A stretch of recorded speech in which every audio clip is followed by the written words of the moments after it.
Kirliga kelganmiz bu yerda Drujbada. Detkan oldida g'ishtli domlarda birinchi qavatda 2 xonali skvoznoy holatda 3 xonaga o'zgartirilgan kvartirani tanishtirib chiqamiz sizlarga. Bu birinchi xonasi, ko'rishingiz mumkin.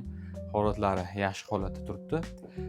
Bu tomonda navbatdagi yotoqxonasi. Uy skvoznoy holatda. Uyda oshxona jihozlari qoldirilyapti. Qolgan jihozlar esa olib chiqib ketiladi.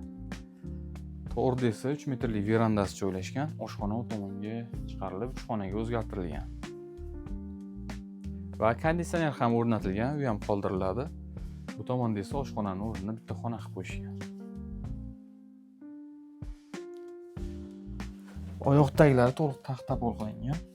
Bu yer tashqaridan kirish qismi va bu yerda umumiy sanajolda ko'rishingiz mumkin.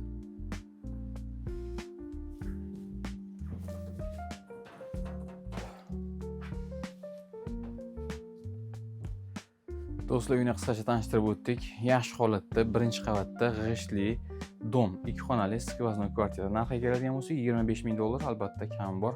Qiziqqanlar bo'lsa, quyidagi raqamlarga aloqaga chiqsangiz bo'ladi. Like bosib obuna bo'lishni unutmang. Sizlarga bundan ham yaxshilarni izlashda davom etamiz.